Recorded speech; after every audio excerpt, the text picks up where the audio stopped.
Hello students, तो आज हम बात करने वाले हैं proportioning of footing for equal settlement के बारे में। अब ये है क्या, उसके लिए पहले हमें इनके शब्दों के बारे में जानना चाहिए। ये शब्दावली क्या है, ये टर्म्स क्या है।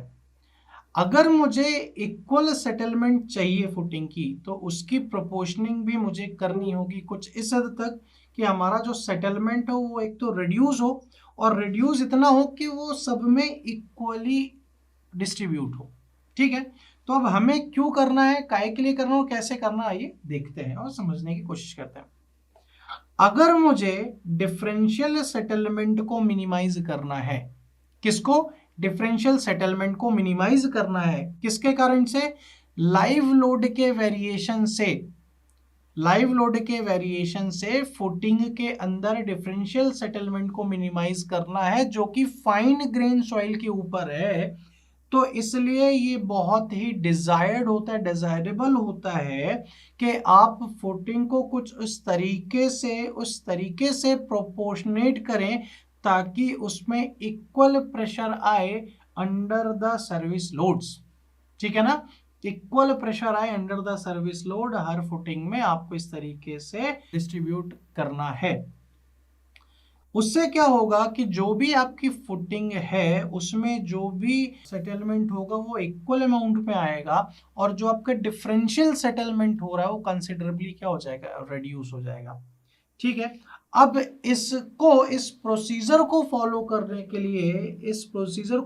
करने के लिए, पैकेटल करके एक इंजीनियर या साइंटिस्ट थे जिन्होंने हमें कुछ चीजें सजेस्ट की ताकि हम उसको अडॉप्ट कर सकें और आगे आगे चीज़ों में बढ़ सकें। और ये सजेस्ट हमें कब किया था, 1974 में।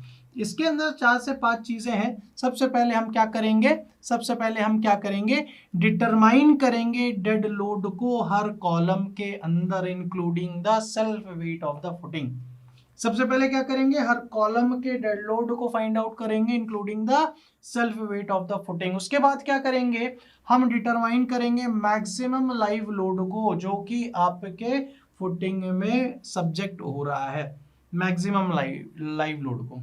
हमने क्या कर लिया, पहले स्टेप में डेड लोड को कंसीडर कर लिया, दूसरे में लाइव लोड को कंसीडर कर लिया, तीसरे में क्या करेंगे, हम मैक्सिमम लाइव लोड और डेड लोड के रेशियो को कंप्यूट करेंगे हर फुटिंग के लिए। इनके रेशियो को कंप्यूट करेंगे मैक्सिमम लाइव लोड और डेड लोड के लिए।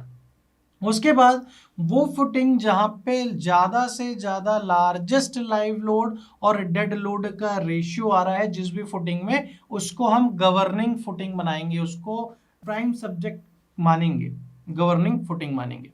और उस गवर्निंग फुटिंग का एरिया हम कैलकुलेट कर लेंगे ताकि हम एक रिलेशन फर्दर आगे बना सकें। ठीक है, अब उस एरिया का फॉर्मूला किस तरीके से होगा, गवर्निंग फुटिंग का एरिया कैसे कैलकुलेट होगा, आपका dead load plus live load upon allowable bearing capacity. BC stands for what, bearing capacity. उसके बाद आप क्या करोगे, आप सर्विस लोड हर फुटिंग की कंप्यूट करोगे। हर फुटिंग के अंदर जो भी सर्विस लोड आ रहा है उसको आप क्या करोगे, कंप्यूट करोगे। फिर क्या करोगे, उसके बाद आप बियरिंग कैपेसिटी हर फुटिंग के लिए डिजाइन करोगे एक्सेप्ट गवर्निंग फुटिंग के लिए। अब वो कैसे आप फाइंड आउट करोगे, क्यूडी कैसे फाइंड आउट करोगे आप, डिजाइन बियरिंग कैपेसिटी कैसे फाइंड आउट करोगे आप, सर्विस लोड जो आपका गवर्निंग फुटिंग में आ रहा है, service load for governing footing, for governing footing, governing footing, उसको आप क्या डिवाइड कर दोगे, गवर्निंग फुटिंग के एरिया से अगर डिवाइड कर दोगे तो आपको डिजाइन बियरिंग कैपेसिटी फुटिंग की मिल जाएगी। बट ये सभी गवर्निंग फुटिंग को छोड़ के है। ठीक है, उसके बाद आप क्या कर लोगे, उसके बाद आप डिटरमाइन करोगे, क्या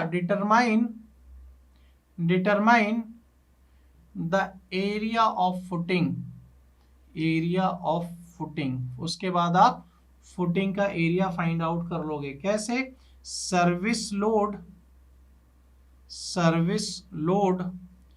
for that footing for that footing upon design bearing capacity।